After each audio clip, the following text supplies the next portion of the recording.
Hello, church. Great to be with you again as we have another daily devotional. And again, I apologize for, I know devotionals are supposed to be right around 5 minutes. And well, you know me, I can't even introduce myself within 5 minutes. So, um, but I think you're pretty used to me by now. And I thank you for hanging in there with me. We are doing I'm doing a 4 lesson series on guilt. And this is what I've entitled this lesson today. The feeling of not being good enough because of failure. Have you been there? Yeah, well, me too. Me too.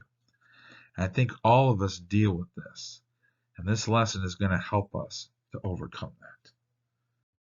So I want to share with you an interesting verse. It's found over here in the Gospel of Mark.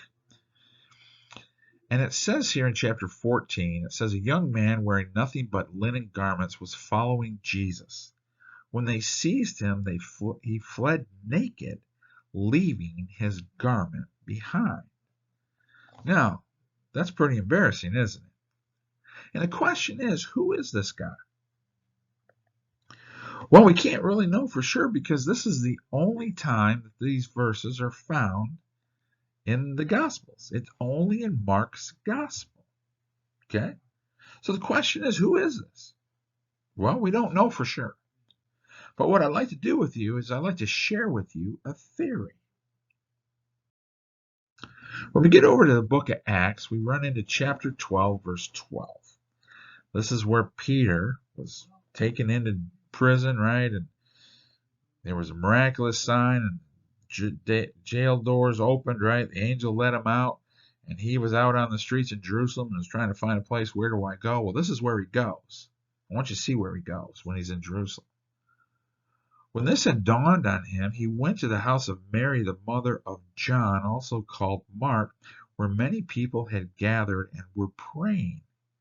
Okay, so this is a house in Jerusalem. I guess it was well known by Christians of a place of where maybe they held church services or prayer meetings, and this is where Peter runs to. But notice whose house this is. This is John Mark's mother's house. This is where John Mark lives. Now, some believe this is the same house that Jesus ate the Passover meal with his apostles. Same house in Jerusalem. Now, that's a theory, okay? So the theory is this is where John Mark lived. So here's how the theory goes. And this is how it connects back to those verses over in Mark chapter 14. That here's Jesus having that Passover meal with his apostles in the upper room. And then they travel, right? The theory is this is John Mark's house, okay? They travel across Jerusalem, okay, that night, right after the meal, cross the Kidron Valley, and then they come to the Garden of Gethsemane. Now, the theory is that because some think that this upper room was Mary's mother's house, or Mary, John Mark's mother's house, that he was there watching this meal, and when he sees the apostles leave, he follows behind. And so Mark is telling a story on himself. So he had good intentions, right? He wanted to help out. And once they seized him, he ran away afraid, and they ripped his clothes off, and he ran away naked. Now, if that's correct, what would that cause John Mark to feel? It would, he tried, he had good intentions, but he failed. And what does that cause us to do? Have guilt, if that theory is correct. Now we're going to leave that theory and we're going to use facts of the Bible. And we're going to go back to the story of John Mark. So later on in Acts chapter 12, okay, here we run into Paul, which is Saul, okay? His name hasn't changed yet to the Apostle Paul. This is Barnabas and Saul. It says, when Barnabas and Saul had finished their mission, they returned from Jerusalem, taking with them who? John, also called Mark. So they're getting ready to go on a mission trip. And who are they taking with them? John Mark. All right, great. But watch what happens in chapter 13. From Paphos, Paul and his companions sailed to Perga in Pamphylia, where John left them to return to Jerusalem. So what happens here? John ends up leaving. This is John Mark. He doesn't continue on the trip with them. Okay? For whatever reason, he gets cold feet. Maybe he sees that the mission is hard. I'm sure it was. And he says, you know what? I'm leaving. Now, so there they go. This is Paul's mission trip. And here's John Mark, and he says, you know what? I'm out of here. I want to go home. And he leaves them. Okay? So it looks like he started out with good intentions, and very possibly this could have happened a second time. He had good intentions, but he failed. And you go, really? Again?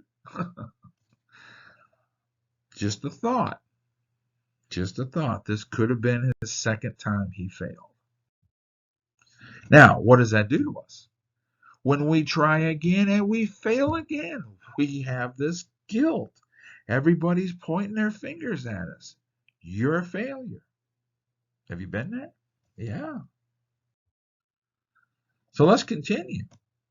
Now we're going to go to Acts chapter 15. It says, sometime later, here we run into Paul again and Barnabas.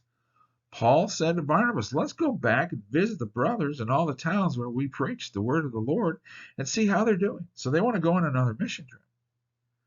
Barnabas wanted to take who? John, also called Mark, with them. So he wants to take Mark again.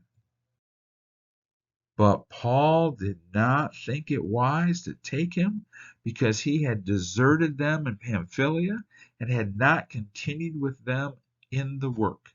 They had such a sharp disagreement that they parted companies.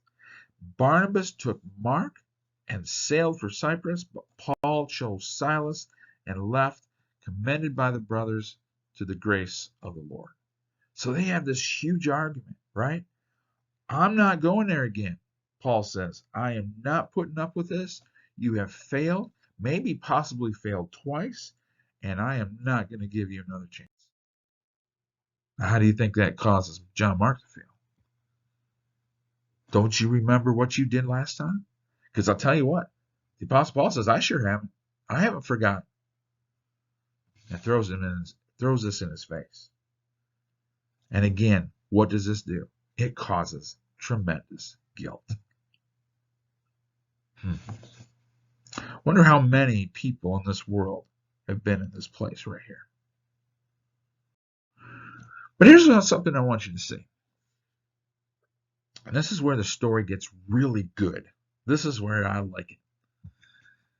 The results of Barnabas encouraging John Mark. Okay, watch this. Now, here we go to the book of Colossians. And who wrote the book of Colossians? It was the Apostle Paul, right? My fellow prisoner Aristarchus sends you his greetings. As does who? Mark, the cousin of Barnabas. You have received instructions about him. And if he comes to you, welcome him. What? Here's a letter by Paul, and he's actually including Mark in it. And he's saying, look, he's being sent to you. And if he comes, you welcome him. That is a huge change of thought here, Paul. What's happened here? Let's continue. Now we're going to go to 2 Timothy. And who wrote the book of 2 Timothy? The Apostle Paul. Only Luke is with me. Get Mark and bring him with you because he is what? He is helpful in my ministry. Oh, wow.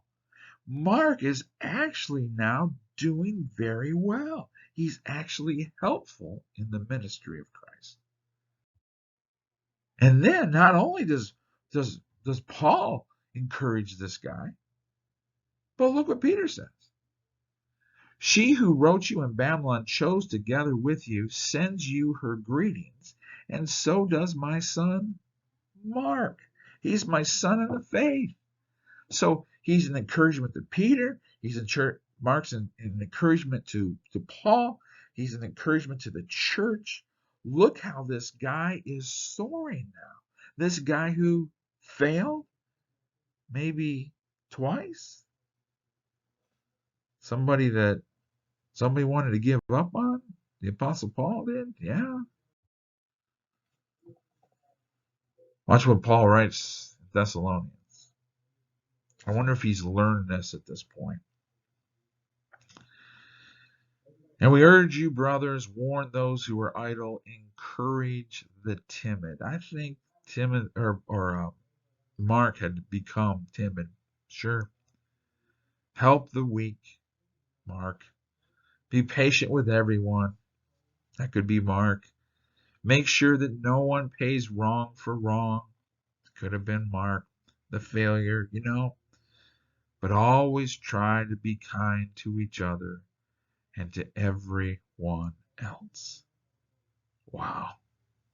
That's what we're supposed to do. I like this saying here. Lord, keep your arm around my shoulder and your hand over my mouth. Sometimes we can just get so judgmental of people. We watch them, we see them fail, and then our mind goes straight to our mouths and we start saying terrible things about them. But you know what? The bottom line is we're all a bunch of failures. We've all failed. I like this phrase. Here's our conclusion. And here's what I want us to remember. If it wasn't for Barnabas encouraging this failure, Mark, we today would not have the Gospel of Mark. And what does Barnabas' name mean? It means son of encouragement. If you know people who are overridden with guilt because of failure, here's what you need to do. Encourage them. Don't beat them down. If we do, we might fail to have people in the ministry like Mark. I hope this has helped you. And I hope you see that how important it is that encouragement is the key to overcoming guilt. God bless you. Hey, we'll see you next time.